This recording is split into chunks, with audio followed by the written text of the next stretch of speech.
एक बार फिर से बिहार के राजनीति में चाचा पशुपति पारस और चिराग पासवान आमने सामने हैं। जहां चिराग पासवान एनडीए के रथ पे सवार हैं, तो वहीं चाचा पशुपति पारस लालू प्रसाद यादव के लिए राजनीतिक गोटी सेट कर रहे हैं। वैसे अगर देखा जाए तो इसमें पशुपति पारस अपने भतीजे चिराग पासवान पे लगातार राजनीतिक प्रहार भी कर रहे हैं, क्योंकि अगर देखें तो पशुपति पारस इस समय राजनीति में पूरी तरह से आउट हो चुके हैं और अपने लिए राजनीतिक ठिकाना तलाश कर रहे हैं। कहते हैं ना, जब सब कुछ खो जाता है तो इंसान दूसरे पे बोल के बस भड़ास निकालता है।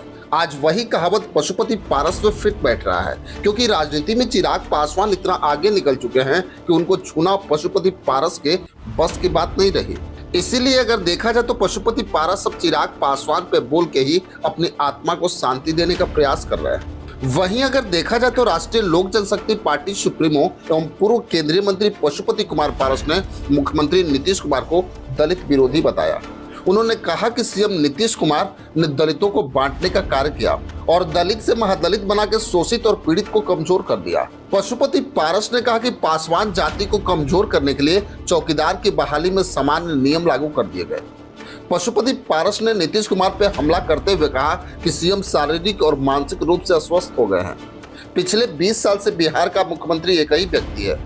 बिहार में एक भी उद्योग नहीं लगा और पड़ोस में उत्तर प्रदेश और झारखंड की स्थिति बिहार से बेहतर है। वहीं पशुपति पारस ने शराबबंदी की चर्चा करते हुए कहा कि मैं शराबबंदी का पक्षधर हूं, परंतु बिहार में 100 रुपए का शराब 400 रुपए में बेचा जा रहा है।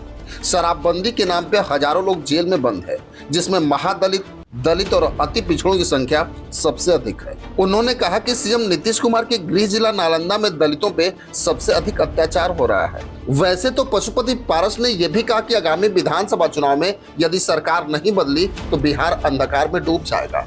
वहीं दूसरी ओर चिराग पासवान का नाम लिए बगैर कहा कि चाचा भतीजे में अब कोई समझौता नहीं होगा। धन बल पे लोकसभा चुनाव में 5 सांसद का टिकट काट दिया गया।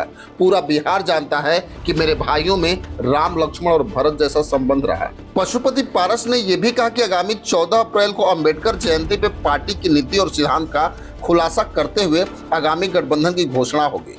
पिछले 3 महीने से बिहार की अलग अलग जिलों में कार्यकर्ता सम्मेलन किया जा रहा है। वहीं प्रदेश अध्यक्ष प्रिंस राज पासवान ने कहा कि वर्तमान में पार्टी किसी गठबंधन में शामिल नहीं है। बिहार मांगे बदलाव का नारा राज्य के विभिन्न जिलों में बुलंद किया जा रहा है।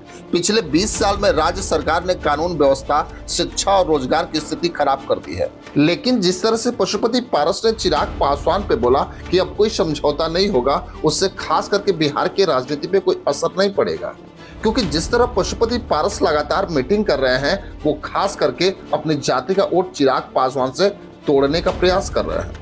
वहीं अगर देखें तो लालू प्रसाद यादव भी यही चाहते हैं कि चिराग पासवान को किसी तरह से कमजोर किया जाए, क्योंकि चिराग पासवान को जिस तरह से उनकी जाति का सपोर्ट मिला है, वो खास करके लालू प्रसाद यादव और तेजस्वी यादव को मुश्किल में डाल रहा है। क्योंकि बिहार विधानसभा चुनाव में राजद बस यही चाहती है कि हर हाल में कुछ पासवान वोटरों को पशुपति पारस के जरिए तोड़ दिया जाए, जिसके लिए पशुपति पारस को तैयार भी किया गया है। वैसे भले ही पशुपति पारस ये बोल रहे हैं कि हम किसी गठबंधन में नहीं हैं, लेकिन ये पूरा बिहार जानता है कि पशुपति पारस की मंशा क्या है और वो किस गठबंधन में रहेंगे। वैसे भले ही चिराग पासवान को पशुपति पारस कुछ भी बोल ले, लेकिन ये पासवान समाज अच्छी तरह से जानता है कि उनके लिए बेहतर कौन हो सकता है। क्योंकि अगर देखा जाए तो जब तक पशुपति पारस सत्ता में रहे तो उन्हें दलित और महादलित की याद नहीं आई, लेकिन जब राजनीति से पूरी तरह से आउट हो गए तो उन्हें अपनी जाति की याद आई। लेकिन पशुपति पारस चाहे जो भी बोल ले, उन्हें राजनीति से हर हाल में आउट हो जाना है, क्योंकि बिहार विधानसभा चुनाव के बाद ना तो प्रिंस राज और ना ही पशुपति पारस को कोई याद करने वाला होगा, और ना ही पशुपति पारस का बिहार विधानसभा चुनाव के बाद कोई अपना राजनीतिक जनाधार बचेगा। खैर, इसमें आपकी क्या राय है, हमें कमेंट बॉक्स में जरूर लिखेंगे। बस आज के लिए इतना ही, फिर मिलेंगे। जय हिंद।